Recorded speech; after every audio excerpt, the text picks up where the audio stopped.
The United States, having now deposed and captured Maduro, will now seize and sell Venezuelan oil. When you go back to the end of the 19th century, beginning of the 20th century, and there's lots of gunboat diplomacy. I think we have the idea that we had until now left that era behind. You know, the idea that nations operate out of strength and power where they need to has a long tradition in foreign policy realism, but it's risky. This week, there was a shocking killing of a citizen by an ICE agent. Remember what the policy was supposed to do, which was to go after the worst of the worst. And now you have a mother of a 6-year-old who's dead. Can we go back to Tim Walz and this fraud scandal? We are joined by Dr. Josh Sharfstein, and in particular, we wanted Josh to come on this week to talk about the change in the vaccine schedule. I think this announcement is both less than what it appears and more than what it appears at the same time. Ooh, very GabFest take. Okay, well, that's my take. That's my take, David, and here's why.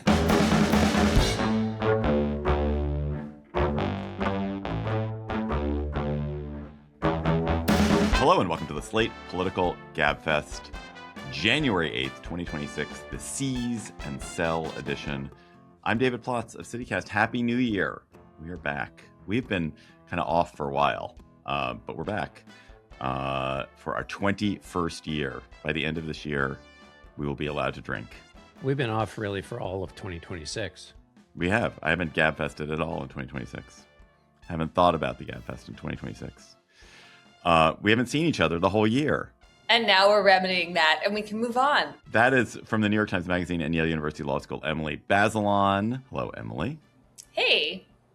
And you already heard from New York City, where he's the anchor of Ann Dickerson's Hopes and Dreams, John Dickerson. Hello, John. Hi.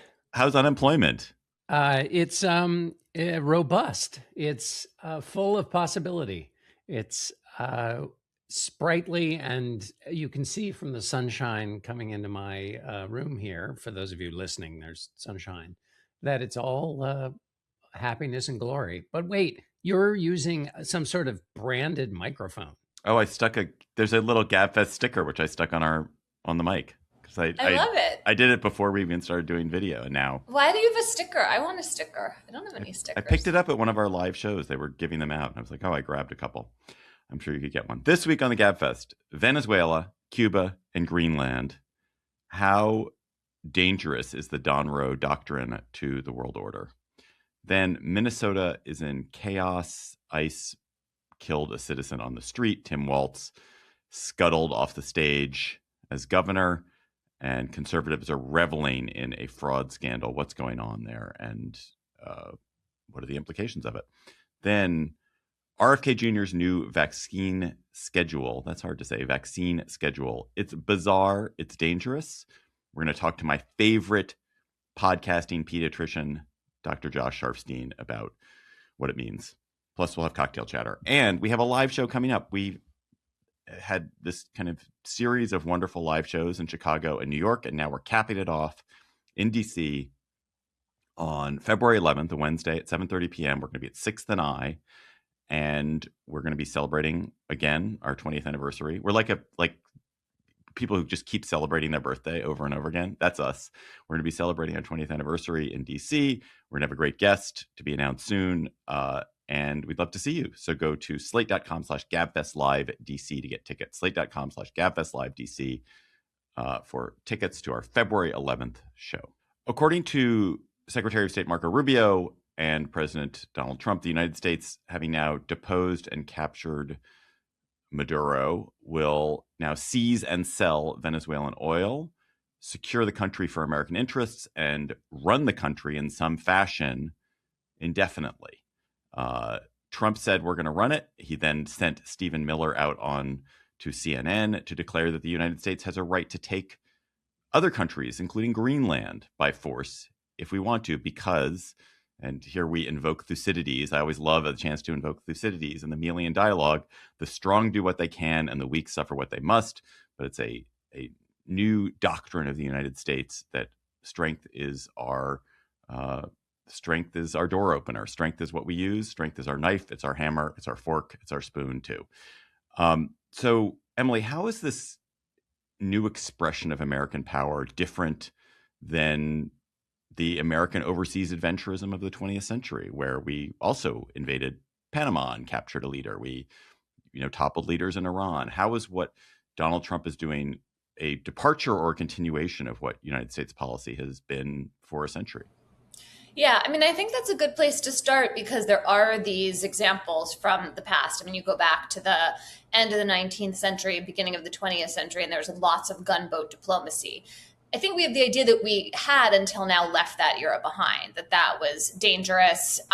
It created lots of war, that both the First World War and the Second World War persuaded most countries to sign the UN Charter that does not allow for the use of force outside of self-defense and other limited categories that prevent powerful, bigger nations from just swallowing up smaller nations at will.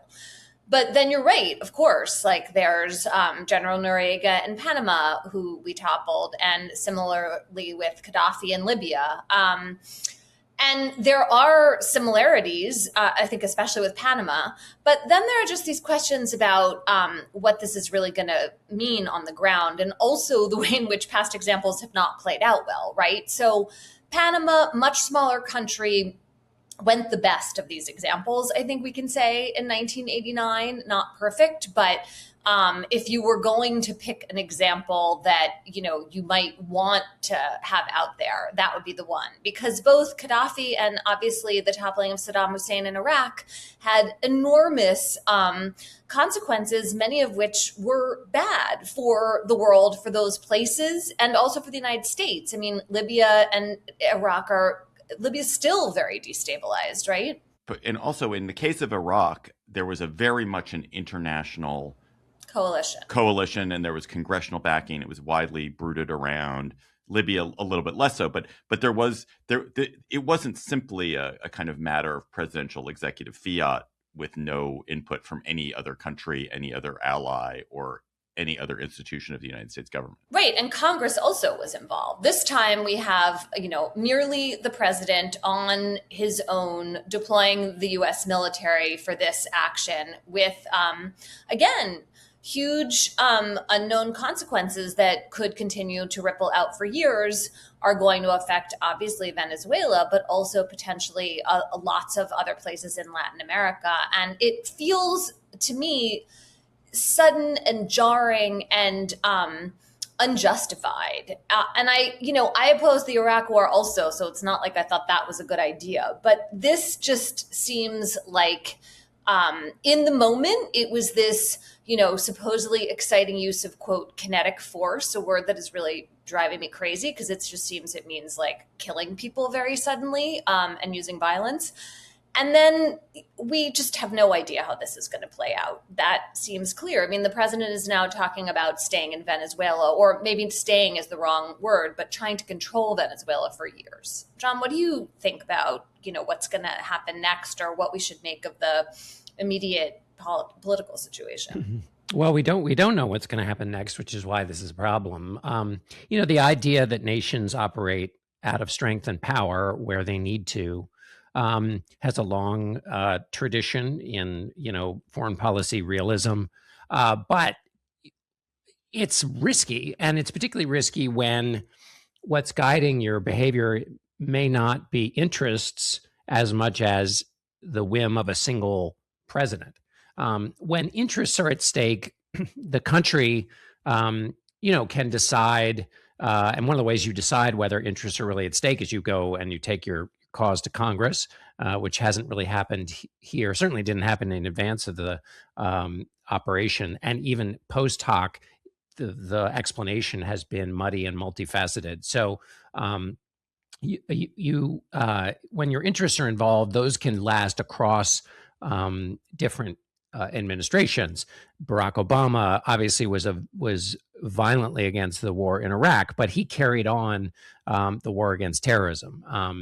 And so the continuity is one thing that creates somewhat stability of interest for a country. This, has some hallmarks of being highly idiosyncratic, and also where the facts of the case seem disconnected from the reasons that Donald Trump is engaged in it. So, for example, he cites, or he talks about all the oil that's going to be coming out of Venezuela everything I've read suggests that this is not a certainty that there's going to be that oil coming out of Venezuela is going to be that useful for the oil companies that would benefit from it.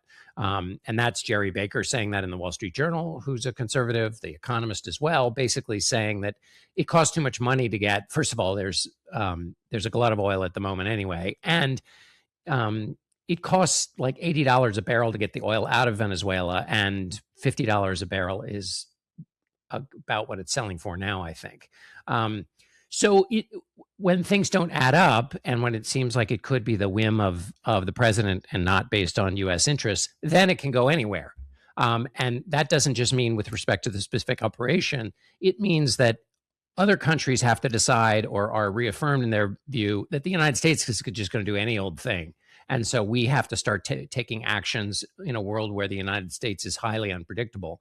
And that leads to possible. Right. I think that that important point there is when you compare the sort of neo-realism. The idea of realism is there is a predictability. You can sort of anticipate what a country might do and why it might do it because it's acting for a set of interests that are fairly well defined. Now, those interests may be ugly. They may not be sort of idealistic, but you can at least calculate off of it. This is more like Mike Schaefer in Politico, I don't know if he coined this term, neo-royalism, where it's like based on the capriciousness of somebody who is acting in a monarchical way for his interest, for interests that he perceives. And it is, to me, it is like, and I'm interested in your guys' take on this, like why Maduro? Why Venezuela? It seems to me that a lot of this is really quite personal, that Trump is annoyed by Maduro. It felt mocked by Maduro, disrespected by Maduro.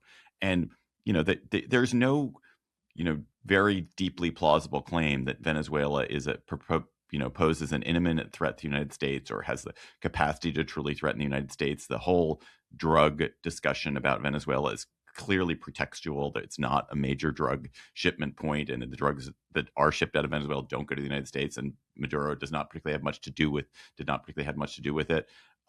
So it does seem that there's a way in which this was a very personal attack for Trump and not really in any kind of defined national interest. But don't you think this is also where Marco Rubio's ideology and Stephen Miller's anti-immigrant sentiment and Pete Hegseth's desire to use the military for spectacle, which I think Trump shares, all play a role here, right? So yeah, maybe Maduro got on Trump's nerves. Maybe the fact that he was dancing made Trump feel mocked. But then there are these undercurrents that are very powerful within the administration that all kind of converge on Venezuela. And right, but it could have been Honduras. Could have been somewhere else. It could have been Cuba. It could have been, it could have been a lot of different countries. They just pick why they wanted the demonstration project. Yeah, that's, I think, one of the things that I am finding the most disturbing. Is this a demonstration project? And if it doesn't go terribly fast, and not that I'm wishing terribleness on Venezuela or America, but if it doesn't go terribly fast, then are we going to be in Cuba next? And, this whole messing around with Greenland, which is driving the Europeans into, at least making strong statements, but really doesn't have a clear answer if Trump decides to, invade Greenland.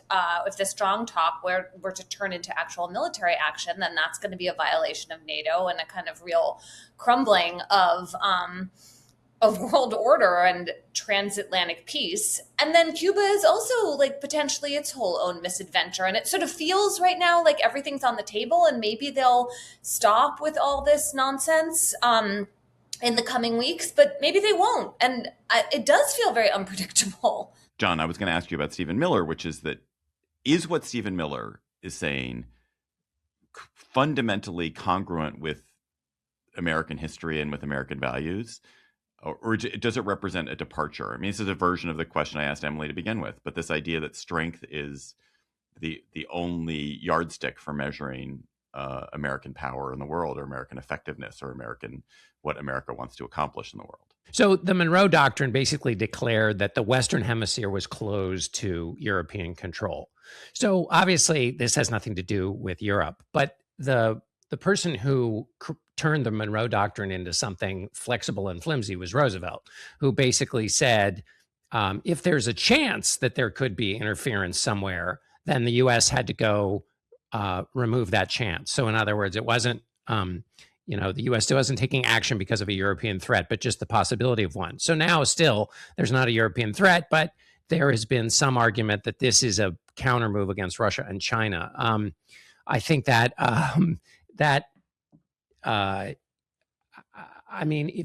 what it allows essentially is a couple of things. One, it's like the third explanation of many, which is we went in to get Maduro because he's under indictment. It's a law enforcement operation, and therefore the military was to protect law enforcement. Then there's we're going to go get the oil, and there's going to be a bunch of money made because of that. And then there's we're elbowing out the Chinese and the Russians who didn't, whose beachhead there did not warrant this.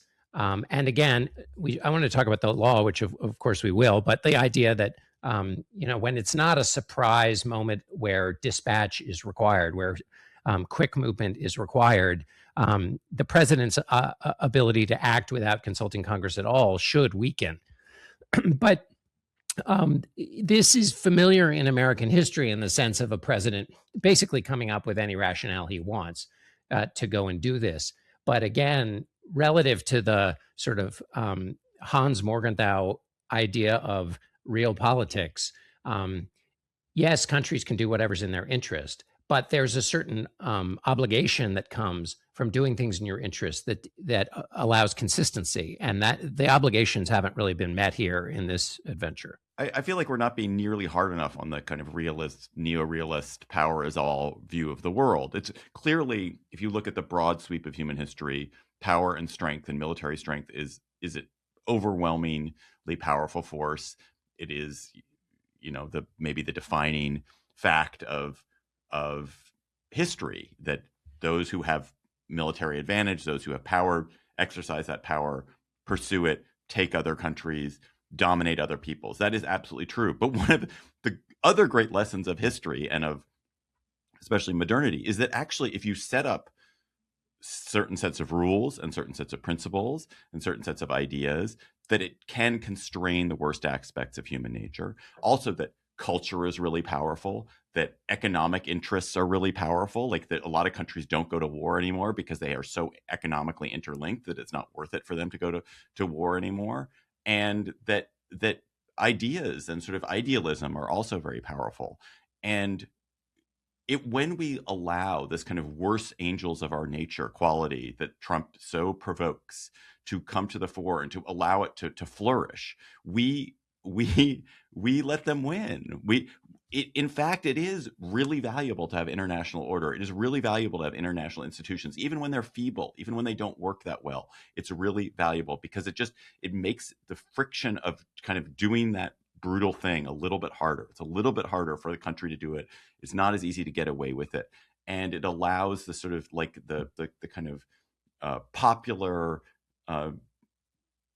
discontent that popular culture can provide to have more strength. And I just don't want to let this pass. I don't want to let Stephen Miller get away with saying this is the only rule that has ever been. There's only the law of the jungle. It is not true.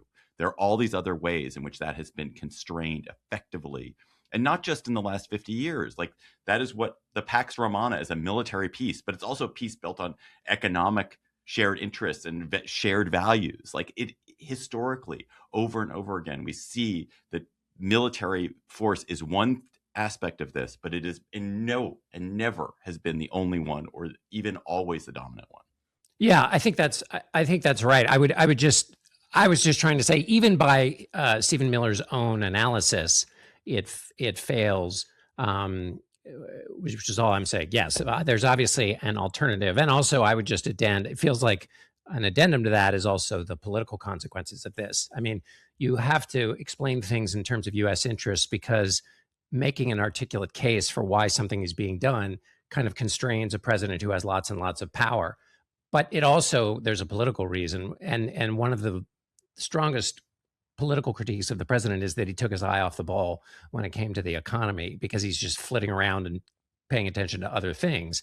Sometimes things people care about, whether it's immigration. But in this case, this is a high profile act where it seems not inconceivable that Democrats might say, instead of paying attention to your lives, he's off having adventures for whatever damn reason in Venezuela. It also just seems like America first kind of turns into America only, or just very short-term thinking. We grab what we can. Venezuela is forced to supposedly turn over to us some sludge of oil, and then we declare victory. And same in the thinking of, I know sludge was really not the right No, word that was there. perfect. That's right. It is sludgy. It's the heavy crude of Venezuela, very sludgy. Yeah, I think I might have meant slug. But in any case, it just seems like we grab whatever we can.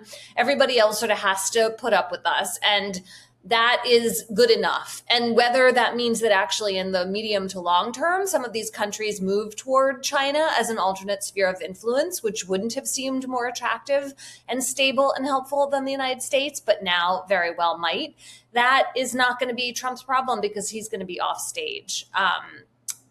That plus the just amnesia of why we reached the UN treaties that we reached and the charter and the kind of peacemaking and all the things you were laying out there, David, which are this post-World War II order. Well, we forget. I mean, we've lost the habit of exercising our rights peacefully. Europe has gone, we've gone soft. We have gone soft. Right. But what gone soft means is actually forgetting how terrible it is to be hard. But that you could argue the horse is out of the barn there, and that, with China and Russia acting purely in their interests, Europe weakened, and the U.S. no longer playing its role as the guarantor of some sort of global order, that if all those things have broken down, a U.S. leader might as well act in the country's interests. And that's what Trump is doing here. Except you then have to say why this is so much in the country's interests. One of the corollaries of the Monroe Doctrine or the Donroe Doctrine is the U.S. is acting in its own interest in its hemisphere. That also implies that therefore China has a right to act in its interest in its hemisphere, and Russia has a right to act in its interest in its world. And what that suggests is if you are North Korea or Vietnam or Japan, South Korea or Vietnam or Japan or Taiwan, cannot necessarily rely on the United States, which the United States is now saying its interest is a geographic interest constrained by hemisphere. It is no longer the protection of a certain set of values and a certain set of ideals in the world.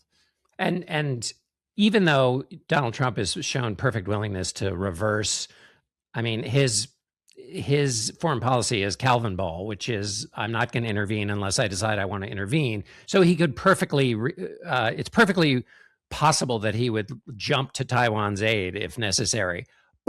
But whether he does or doesn't matter in terms of the way other states have to act. They have to basically now, even more so, embrace total unpredictability from the United States. And that can get messy.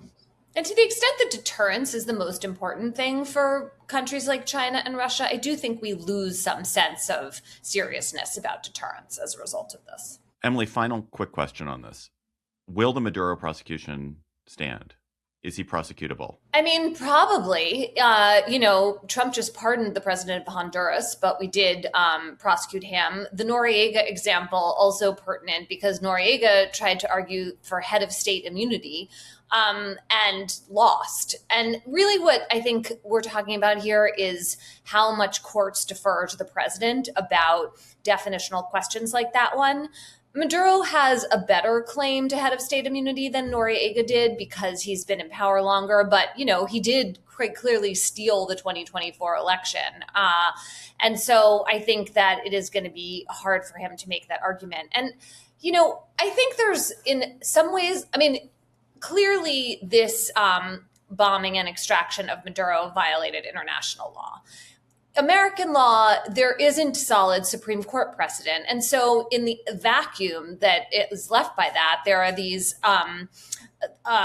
documents from within the executive branch, particularly this opinion that Bill Barr wrote when he was in the Office of Legal Counsel in the Justice Department in 1989 to justify the Noriega capture. And so, I think it's wrong to say that that means those are the governing precedents because they don't come from courts. But because Congress doesn't have an office of legal counsel, the existence of this executive branch opinion matters. And I think what is essential to me here, and this is something I'm pulling from Jack Goldsmith and Bob Bauer, two law professor or lawyer folks who've worked in the executive branch, is that the legal backdrop matters here for the politics. Like Congress can clearly put an end to ventures like this with hearings and withdrawing funding and doing all kinds of things that it is not doing. Right. So, yes, the courts are going to have to adjudicate the prosecution of Maduro. But what really matters here for stopping Trump, if he's going to be stopped, is Congress. And they're the ones that are just like, again, kind of AWOL and absent from this picture in terms of exercising power. And we should note that the country was violently against any kind of adventure in Venezuela before it happened and is now against it after it happened, only 33% support. And I would just throw in, since I'm throwing things in, you remember the Vanity Fair piece where the White House Chief of Staff, Susie Wiles, was quoted talking about a variety of different things. In it, she said, "Oh yeah, if we went in to get Maduro, we would have to go to Congress first." And the reason that was 2 weeks ago, John. That. Yeah, I know. Remember that piece from yesterday? Yeah. I mean, she said, quote, "If he were to authorize some activity on land, then it's war. Then we'd need Congress." But Marco and JD, to some extent, are up on the Hill every day briefing. Before the invasion, 70% opposed, 30% favor. Now that it's happened, the most recent Reuters poll only has it at like 33%. And just like Congress is the majority in Congress is not going to do anything astringent in the least. But like the reason to go to Congress is to think through and talk through U.S. interests that go beyond the behavior of a single president. And the fact that is, we've obviously talked about this a long time, but I mean, it's just another instance in which the system where people with skin in the game, which is to say people closest to constituents, aren't having any say on whether this makes sense or doesn't make sense. It takes place, and then the majority just engages in a lot of rationalizations, which is just a real broken part of the system. The chaos and uncertainty that many feared would erupt in Chicago or DC or LA in the wake of Trump's federal law enforcement and military and immigration deployments may now instead be erupting in Minnesota in the Twin Cities. This week, there was a shocking killing of a citizen by an ICE agent in a sort of brief and incredibly stupid little showdown where she was ordered to move her car, and in moving her car, an ICE agent seems to have felt threatened and killed her at point blank range. This is all for want of a nail situation. This killing and the protests around it stemmed from an ICE deployment to the Twin Cities. That ICE deployment in turn was inspired by a conservative pile-on that in turn was inspired by a conservative media influencer who posted a misleading but extremely popular video about an alleged childcare fraud in Minnesota that was in itself inspired by a broad investigation to a series of very real fraud scandals in the state involving an extremely loose oversight of private agencies, many connected to Somali immigrants that were administering public funds for children of the poor and seemed to have bilked taxpayers to the tune of perhaps billions of dollars. And this whole situation is just like a mutating situation. But it caused Governor Tim Walz this week to abandon his reelection campaign. And it's giving, tremendous fuel to two MAGA obsessions. One is the idea that immigrants are stealing from Americans, and the other is that government programs are riddled with waste and abuse. And so it is just it's a metastatic situation that has me just filled with like real anxiety and concern, both for the state of what can happen to children and who will be deprived of some federal child care funds in a lot of states, apparently. That's another aspect that we'll talk about. But also in terms of the tension that we'll see on the streets of the Twin Cities in the coming days after this killing. So, John, I don't know. You can start wherever you want with this. I mean, it's political. It's like I think policy. It's I think for me the thing that is most top of mind is this shooting. The New York Times has a video analysis that contradicts the DHS claim that the woman driving this car was actually threatening the life of the DHS official, or sorry, the ICE official, and that to me is the most top of mind, because it's, as you quite rightly said, don't watch the video. You just don't watch the video. On the other hand, when you watch the video, you see that the official claims, including the president, who said that the ICE official was run over, which is not true. Utterly not true. Like, not even close to true, right? Okay, so, and why, in addition to the human tragedy here, remember what the policy was supposed to do, which was to go after the worst of the worst. And now you have a mother of a 6-year-old who's dead, who was not the worst of the worst and who was a U.S. citizen. So that to me is its own tragedy. And there have been, I think, 9 of these ICE shootings. We talked about the case in Chicago, where they also claimed a woman was trying to ram an ICE officer. It turned out not to be the case. So there's that. And then, as you quite rightly pointed out, David, there is the real fraud, and then there is the effective political use of the fraud, which led to walls. And I think, to me, in and among all of that, one of the things that's the most fascinating and dangerous and worrisome is the social media posting you talked about, Nick Shirley. It's a 42-minute video in which nothing is true. He basically claimed that these daycare centers didn't exist, and they were all fake, and that he'd uncovered all of this fraud. When CBS and officials looked into it, none of the claims survived. But in the interim, J.D. Vance, the vice president of the United States of America, praised and elevated the work. HHS did, Elon Musk did, and so it took on a life of its own.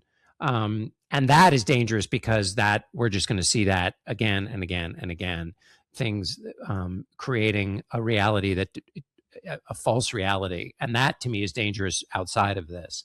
And then you have the real screw up of walls, and like massive screw up in Minnesota, and how that can happen, how this much fraud can take place is also an important story. Well, I mean, I think the conservative, like the Shirley video can be wholly untrue and yet also speak to something that is true.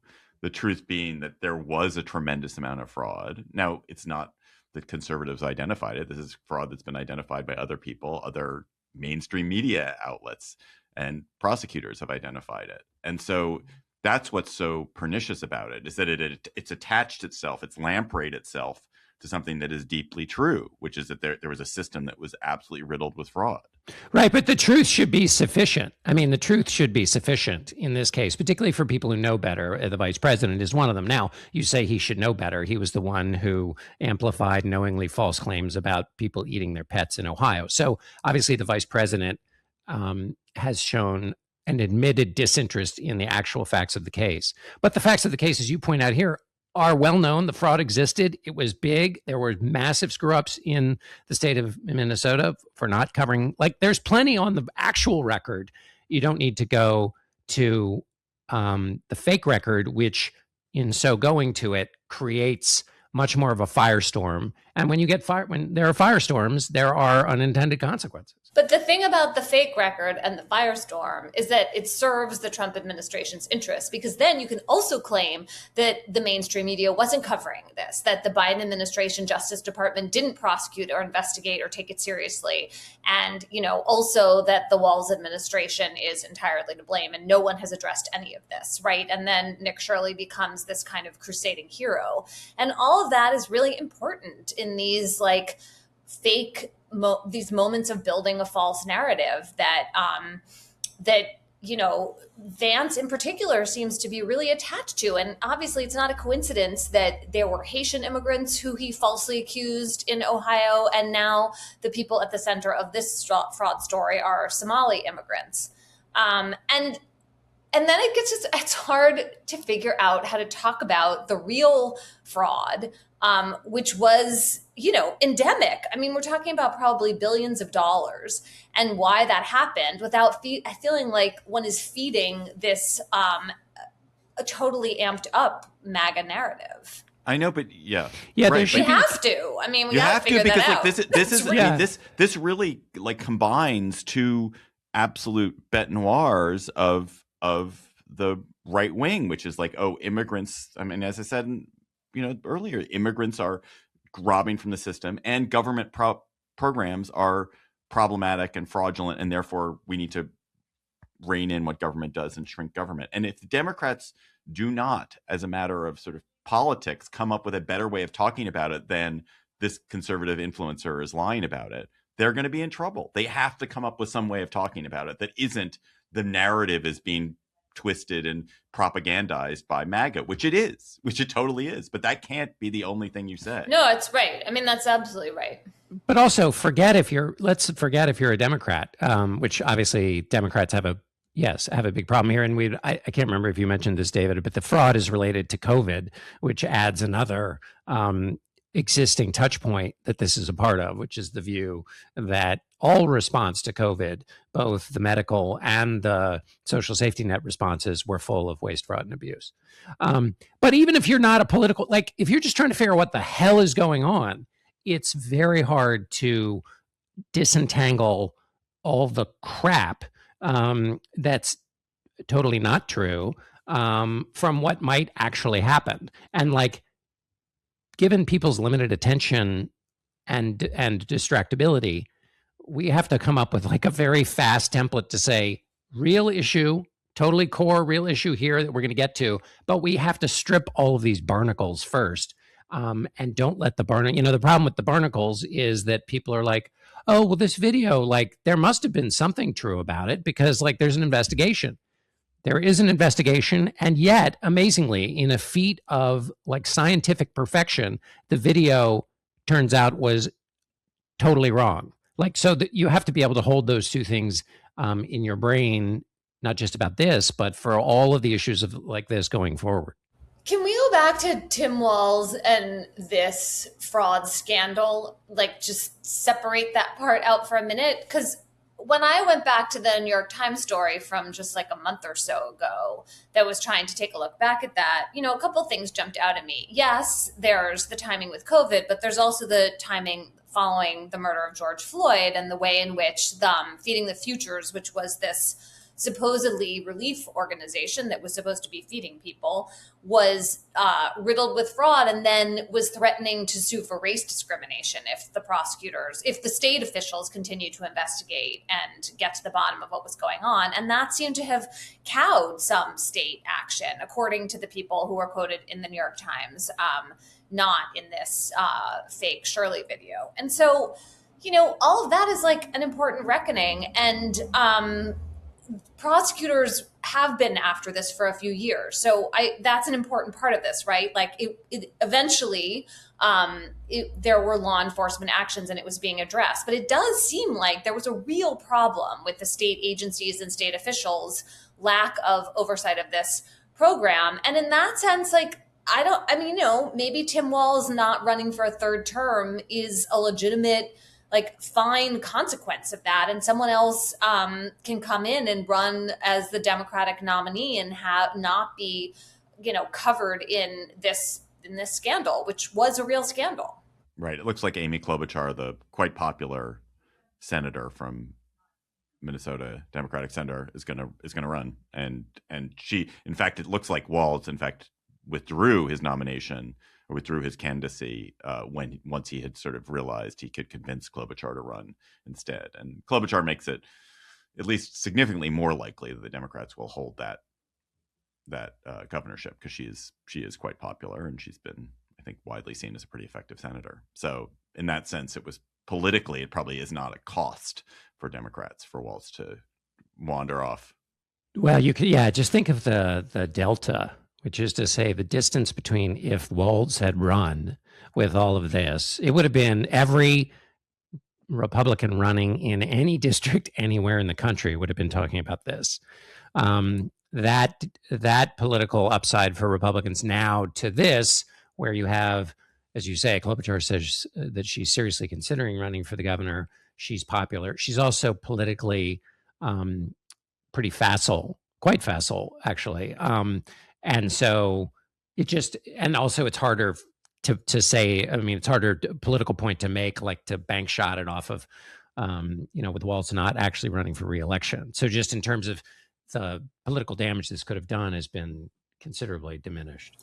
How much does all of this remind you of the welfare fraud claims during the Reagan administration, which, then the boogeyman was Black people, and this idea that, the welfare queen, which our colleague Josh Levine has written about a lot. But I'm trying to think about that historically. My recollection is that this fraud is much bigger, more targeted, and real. My recollection from Josh's reporting is that the welfare queen was a true-ish story. I mean, there is a woman who he went and then beautifully profiled, but that it took a small story and blew it up into something much bigger than the provable fraud at the time. Which isn't to say that the system wasn't full of waste, which is slightly different than what's alleged here, which is not waste, but actual straight up fraud. I do think one of the interesting points that I read that's really sticking with me is a reminder that the way the American system works is designed to create opportunities for fraud, because rather than government agencies themselves delivering poverty aid and relief to people directly, that we have this mediating level of private organizations that distribute public benefits. And that just creates opportunity after opportunity for people to siphon, people who are dishonest, to set up not-for-profits that are doing public good, but then they're skimming off the top. They're doing misleading things because it's a way to make money. And you still can tell yourself, oh, I'm doing good, I am helping this with this poverty somehow, but then you're enriching yourself. And the theory is, of course, these private organizations will run this much more efficiently, and it will be done with an efficiency the government can't meet. And that turns out to be absolutely false, because instead all you've done is just create a whole extra layer of bureaucracy that people can enrich themselves off of. And if you're unprincipled, you can make a lot of money doing it. Final question on this topic, Emily, which is, like, I'm personally really worried as somebody who, one of my colleagues at CityCast was tear gassed yesterday at covering some of the demonstrations following this ICE killing. So far, we have not had the kind of combustion around ICE presence in cities that I think a lot of us expected. And part of it is a very conscious effort and by political leaders to discourage people from taking any action that could provoke these armed agents. But you have masked federal agents who now, are on edge. It is a combustible situation. Are you worried that we're on the verge of some kind of chaos that we haven't yet had? I mean, I don't want to invite it, but yeah. And I think that the way that ICE is conducting these raids is a provocation. And we're seeing that in place after place in the country. These are not generally agents who are trained in all the, prevention of riots and crowd control that state and local police are supposed to be trained in. And, when I watched that video, it just seemed like things spun out of control incredibly quickly in this way that I would hope that most law enforcement would not have done. And so when you have people like this out on the streets with their masks, with their guns, it does feel like we are going to see more of this violence. And then people understandably get very, very upset about it. So, we'll see what happens next, but mostly it just seems like we should not be lighting the fire that leads to these incidents. I found useful in the Times the definition of what the ICE rules of engagement are, which is that officers are only authorized to use deadly force if, quote, the officer has a reasonable belief that the subject of such force poses an imminent threat of death or serious bodily injury. and that the policy further states that officers, quote, should avoid intentionally and unreasonably placing themselves in positions in which they have no alternative to using deadly force. Yeah, I just don't know how that video is possibly consistent with that rule. It's just not consistent with that. And in addition to the president lying about the agent being run over, Kristi Noem, the director of HHS, secretary of HHS, said that the vehicle was blocking the officers in, like not by any rule of physics or the natural world. And so it's awful when you have to watch a video of somebody being shot in order to find out what the ground truth was in the death of a mother of a 6-year-old. We are joined by Dr. Josh Sharfstein, public health professor at Johns Hopkins, former city health commissioner in Baltimore, a pediatrician, a podcaster, and Josh has joined us before to talk about various, I was about to use the word abominations. I'll just use the word abominations. Abominations manifested by Robert F. Kennedy Jr.'s HHS. And in particular, we wanted Josh to come on this week to talk about the change in the vaccine schedule that HHS and Kennedy are now pushing, and what it means. Is it bad news? What are the consequences likely to be? So, Josh, can you just start us by explaining what is a vaccine schedule? What weight does it have? Is it law? Sure. So let's talk about the federal vaccine schedule, because that's what was changed. There's also vaccine schedules that are published by other organizations like the American Academy of Pediatrics. But the federal vaccine schedule set by CDC has some pretty important implications. It's not a law. It's something that the agency does. But based on that schedule, many other things happen. Some of them are within the federal government, and that has to do with which vaccines are paid for. It may have implications for where there are liability protections or compensation for people who suffer rare injuries from vaccines. And then outside the federal government, there are implications for what states do for vaccination, because because requirements for vaccination for school entry, for example, are set at the state level. And of course, there's just the more general, what do people think about vaccines? What the federal government says is pretty influential. So it's has some direct impact and then a lot of indirect impact. Okay. And now tell us what has been changed in the federal vaccine schedule by Kennedy and his CDC.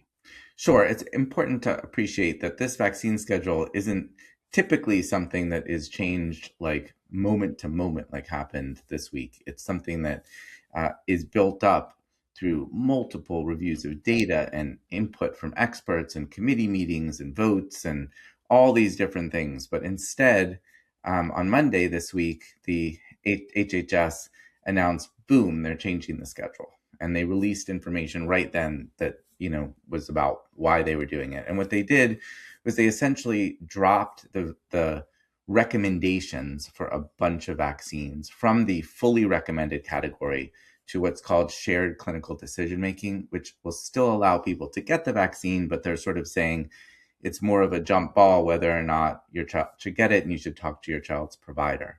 And those vaccines that were sort of downgraded include the rotavirus vaccine, hepatitis A, hepatitis B, influenza. COVID was sort of already there, and meningitis vaccine. And those are vaccines that, again, had made it up the mountain. They had been reviewed, all the data, all the experts had weighed in. They're all on the American Academy of Pediatrics schedule, and now they're no longer fully recommended by the federal government. What do you expect to happen as a result of that? I mean, parents, as I understand it, can still get the vaccines for their kids. Is the concern here confusion? Is it that there'll be even if there's just a small decrease, the number of parents who choose the vaccines, that puts more kids at danger, creates more disease, and impacts herd immunity?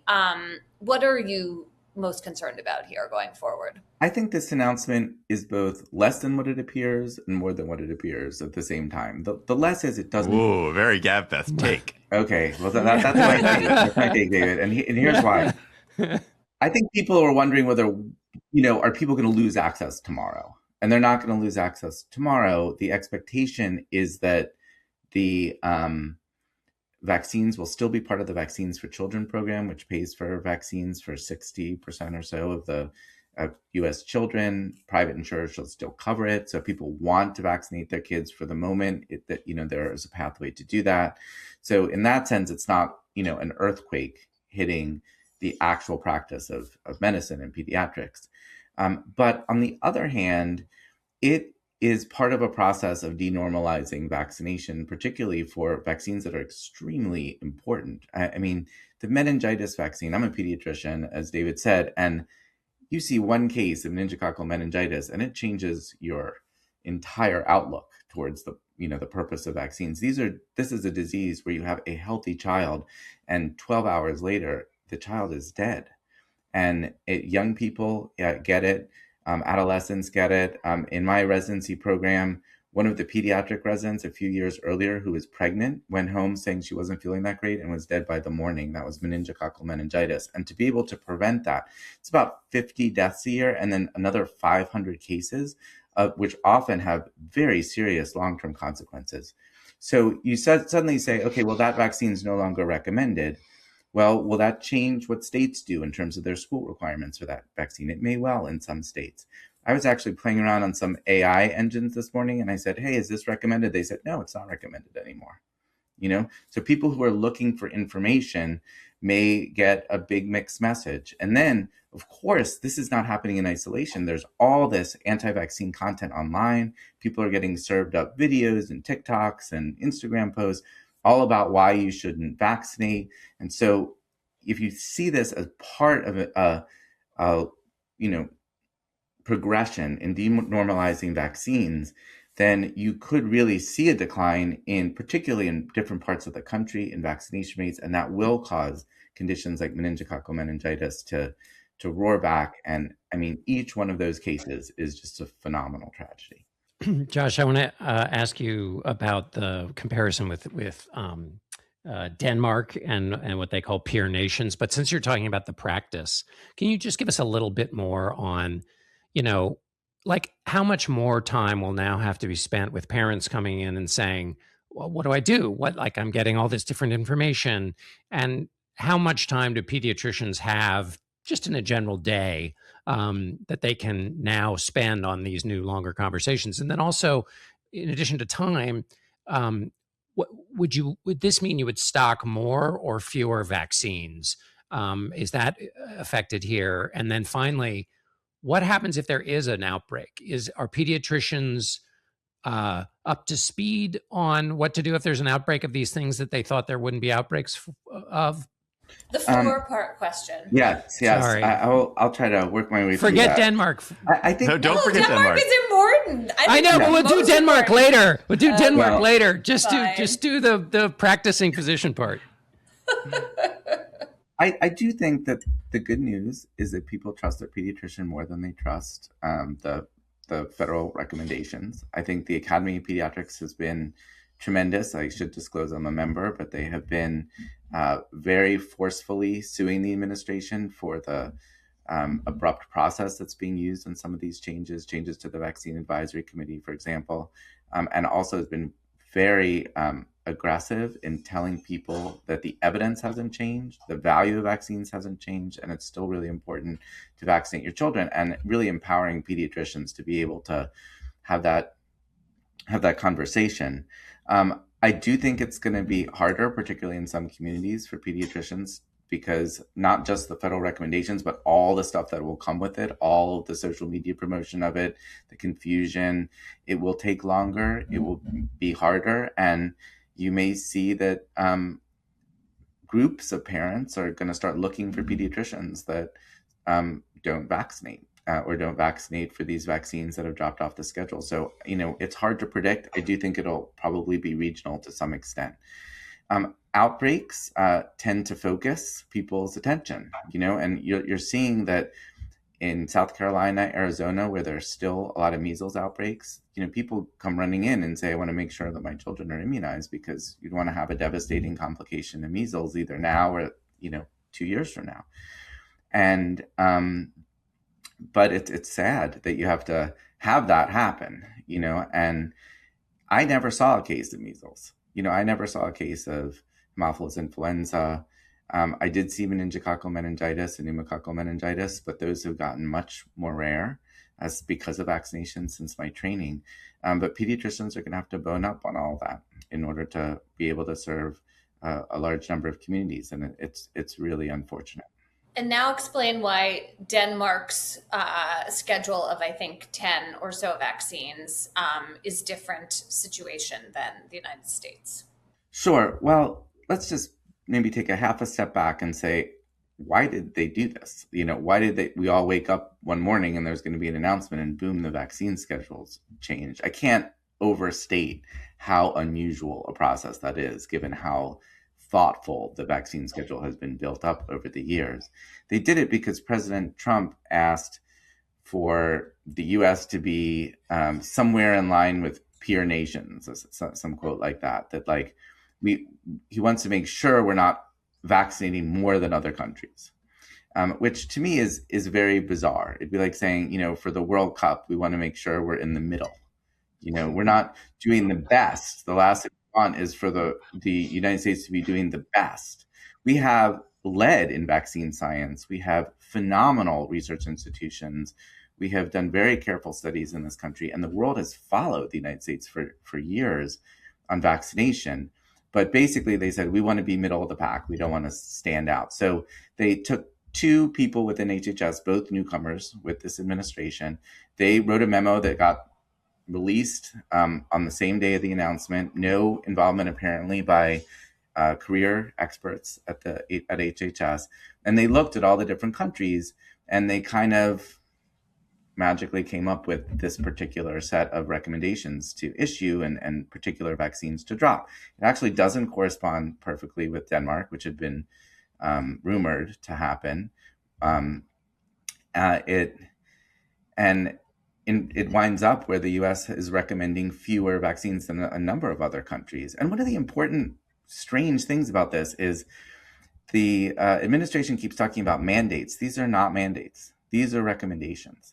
And any mandates for school entry, any requirements are set by states, and they're not set for a lot of these vaccines. For example, one of the vaccines that is no longer recommended is the rotavirus vaccine.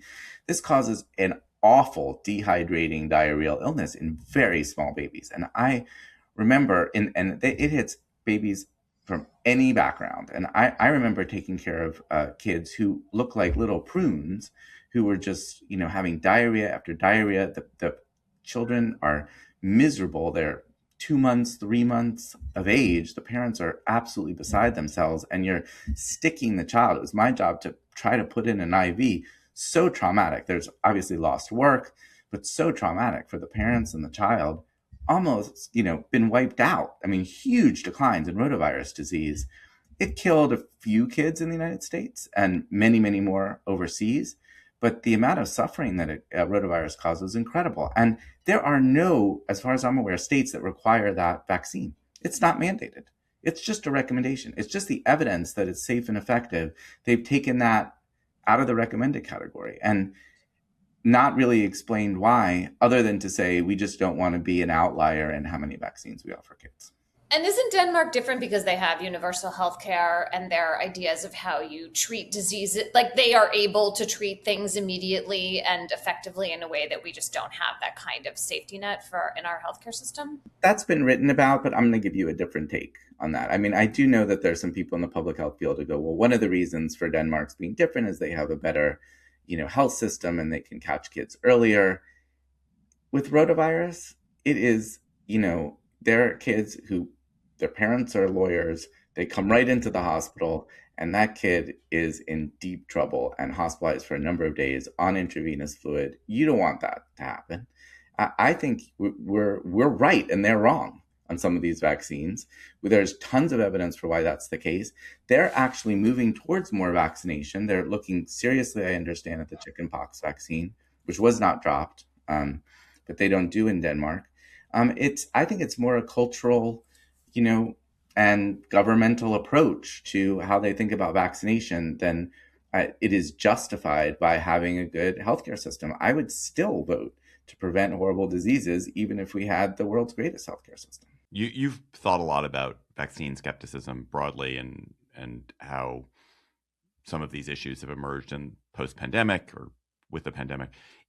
I'm curious whether vaccine skepticism is a phenomenon of the United States, or is it a phenomenon everywhere that there is right-wing populism rising? So vaccine skepticism exists wherever there's vaccines. This rise in vaccine skepticism does exist very much in other countries, and the United States exports it these days. So we're facilitating. I don't know the answer to how closely tracked it is with political movements in this way. I don't know. I think it's a little bit unusual that the U.S. is, switched to such a vaccine hostile policy out of nowhere. One thing, kind of an ironic thing I would mention is in these memos that purport to justify this decision, they're saying, well, actually, we're going to increase vaccine confidence because by recommending fewer vaccines, people will believe us more that these are important vaccines. And we'll see those, rates go up. But they've wrapped it in such a vaccine hostile wrapping paper. They're saying even for those vaccines, they're not well enough studied in their opinion. And they have all these negative things to say. They never actually say a nice thing about a vaccine, really, in these documents, or it's very rare to hear them say that publicly. That I don't think that really fools anyone. This is part of an overall effort of denormalizing routine vaccination, and the consequences will be borne by children. Josh Sharfstein, pediatrician, public health professor at Johns Hopkins, and podcaster. Josh, thanks for coming on the GabFest again. Thanks for having me. Let's go to cocktail chatter. Dry January for me, so non-alcoholic cocktail. Even though, did you guys see the incredible change in alcohol recommendations that Dr. Oz issued yesterday? So they just changed the food pyramid, and it's now we're supposed to have whole milk and big sides of beef and not have whole grains anymore. Eat ever. Oh, I love whole milk and the big sides protein's of fine, beef. but I was so excited. But big they also sides of beef, and if it's raw and wriggling. They also said that there's no longer any restrictions on recommended limits on drinking. That drinking is a sociable activity. It's a social lubricant, and that value of being with friends and drinking is important. And so you shouldn't limit yourself. So the 1 or 2 drink limit that used to be recommended is no longer in place. Which Eat is all the meat you want, drink all the alcohol you want. Good luck to you and your heart. We're actually we're not that far from the scene in what was the name of the Woody Allen movie? It's escaped me for a moment, where it turns out in the future smoking is good for you. I mean, as a drinker, I am glad to hear it, but my goodness, wow. What is your cocktail chatter, Emily? I got to read a couple of books in the last month, which was such a treat. I feel like I hadn't read a novel in a long time. One of them was The Bee Sting by Paul Murray, which I realized is from a couple of years ago. I totally recommend it, even though along with Nina, our producer, I struggled with the last 100 pages or so of it, but I was still drawn to it and I'm thinking about it. And now I'm reading The Correspondent by Virginia Evans, which is about a kind of prickly older woman and all the letters she's writing and some of the letters she's receiving. And it's also making me think a lot, even though I've just started it. So The Correspondent by Virginia Evans. I'm reading Notre Dame de Paris by Victor Hugo, and it starts with a scene on January 6th in which the mob totally overruns the officials and the authorities, and they call for the bailiffs to be hung. Yeah, it's nuts. And the entire book, arguably, although I haven't finished it yet, is about the, who has the right to power and where authority comes from. And I'm surprised somebody who's not better at literary analysis hasn't drawn the January 6th comparison. That's amazing. Is that your chatter? That should be your chatter. That's a great chatter. No, my chatter is about The Culturist is a Substack that I really, really, really, really, really enjoy. And they published an 8th grade graduation exam from 1912. And it is so fascinating. It includes, first of all, a series of arithmetic problems that I can't do in any way. I mean, that's sort of destabilizing, but they're complicated arithmetic problems. But then in the civil government and history section, first of all, the thing as a whole should be looked at because it's just fascinating to see what an 8th grader was required to know in rural America. And then you can draw your own conclusions about what kids need to know now. But it included that in the history section, you were supposed to sketch briefly Sir Walter Raleigh and Peter Stuyvesant. Sir Walter Raleigh, I love it. It included, and I'm not sure what the pedagogical, you could imagine pedagogical reasons for sketching, but I just think like the fact that part of your history was sketching. Anyway, but by 8th grade, you're also supposed to understand to describe the manner in which the president and vice president of the United States are elected. What's the difference between a copyright and a patent right? And so it's also interesting, like were copyrights and patent rights more publicly a part of the conversation in 1912 than they would be today. Copyright would be probably, but probably not patent right. Anyway, it's just like every question elicits and excites sort of a different historical conundrum about why it was being asked at the time, why we don't ask it now, and how we might benefit if, for example, everybody in the United States understood the manner in which the president and vice president of the United States were elected. Would Donald Trump have been able to peddle the lie about 2020 with such success? Or would he have somehow had more success? Anyway, so it goes on and on. It's fascinating. The Culturist has great other stuff, but this is a recent posting. Have we ever talked about my favorite exhibit I've ever seen? I'm sure I've chatted about this in DC. So they used to be, up until I think around 1870, when you submitted a patent in the United States, you had to submit a patent model, and it had to be, I think, 1 cubic foot. So basically you had 1 cubic foot to show the thing that you were making. It was all very physical objects. You'd submit a model of it. And so the patent office used to be filled with thousands and thousands and thousands of these models, and they were periodically put on display. And then most of them burned at some point, but there's still, some are in private hands, and there's still some in the government has of these models. And it would sort of be like this tiny little model of a machine that makes paper bags, or, of a better mousetrap. And the models are amazing objects, beautiful, beautiful objects of ingenuity. And they were on display at one of the downtown museums a few years ago. And I think there's still a room where they have about a dozen of them on display. I recommend that so much. My chatter, so, as one does over a break, watched a lot of movies, saw Chariots of Fire again with my running child, loved that. Stand By Me, which is incredible. But the best movie I saw over vacation is one that I think Emily has already chattered about years ago. But it was so good that I want to talk about it again, which is Crip Camp. Did you chat I about hope I did. I love that movie so much. Oh my yes, go God. ahead. What a Judith great, so it's a Herman, documentary amazing about the person. disability rights movement, and about it's the origins of the disability rights movement in a camp in upstate New York in the late 60s, early 70s, and the really remarkable group of people who attended it and what it did for them. And in particular about a woman named Judy Heumann, who was just the most astonishing and forceful person, who by sheer brilliance and force of personality and relentlessness totally changed the law in the United States. She caused the disability rights to be recognized in ways that they never were, and organized a movement, took over a federal building in San Francisco for 28 days, and just did remarkable thing after remarkable thing. And she's so compelling, and all the other people in the film are compelling. I was in tears, I would say like 70% of this film, just like so moved by what was going on. And the irony, or not the irony, the kind of like the sick joke on David Plotz is that when I lived in my last home in an apartment building in Washington, Judy Heumann was literally my downstairs neighbor, but I never met her. I mean, I saw her. She literally lived in the apartment below me, and everyone would be like, "Oh, did you know Judy?" And I was like, "No, I don't know Judy. I don't know her." But I'd see her around in the building, but we never actually met.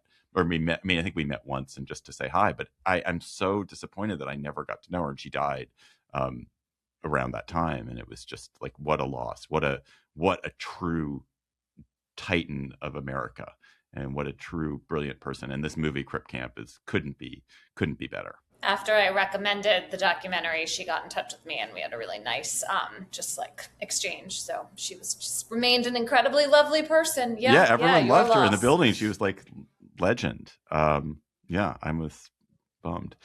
Listeners, you have chatters. You email them to us at gabfest@slate.com. Thank you for that. And please keep them coming. And our listener chatter this week comes from Jillian Taft in Rome. Hi, Slate Political Gabfest. This is Jillian from Rome, Italy, though originally from the Boston suburbs. My cocktail chatter comes from an essay published in The Dial titled, "Are You Enjoying Your Linguini?" by Francesco Pacifico. Though Italy has always been a major travel destination, since COVID, it has experienced a massive surge in tourism, and Romans, like the Venetians and Florentines, are finding themselves in a more conflictual relationship with American visitors than ever before. In his essay, Pacifico, a Roman, explores the paradoxical need for American tourists to support the economy, while also despising how this onslaught of travelers leads to this transmutation of Italian culture in order to fit American tastes. Italy's Prime Minister, Giorgia Meloni, loves to accuse immigrants of diluting Italian culture, a claim which was echoed in Trump's National Security Strategy report. However, from Pacifico's perspective, the invaders causing the greatest changes in Italian culture are actually those from the U.S. I really hope listeners enjoy this hilarious but thought-provoking essay and take its lesson to heart when they plan their next trip, whether that's to Italy or anywhere else in the world. I'm literally going to Italy this spring. I'm going to Umbria. I'm going to Umbria too. Gabfest in Umbria. I just always want to go to Umbria. I'm not actually going to Umbria. I am actually going to Umbria and ruining Italy. That's my plan, to make them serve me pasta just the way I like it. No, lots of meat and endless alcohol, just like the new recommendations. Of course, the Gabfest is not the only Slate podcast you could listen to this week. Slate Money has Money Talks, Barbie's Dirty Laundry. Emily Peck, excellent Emily Peck. I love listening to Emily Peck host anything. And she talks to journalist and author Tarpley Hitt about her new book, Barbie Land, The Unauthorized History, which reveals the shady history behind the superstar doll. And they'll get into inventor Ruth Handler's inspiration, so-called inspiration from a popular German doll. They'll talk about Mattel's industry spies and how Handler single-handedly prevented Nixon-era maternity leave policies. So listen to Slate Money, Money Talks, Barbie's Dirty Laundry. That's all for our episode this week, but we also have a bonus episode in your feed. We're going to talk about Grok undressing women, the dismal new way that Elon Musk's AI is treating photographs of women. That, however, is just for Slate Plus members, who also get lots of other great stuff for their subscription. They get bonus episodes on other Slate podcasts. They get discounts to live shows. They never hit the paywall on the Slate site, and so much more.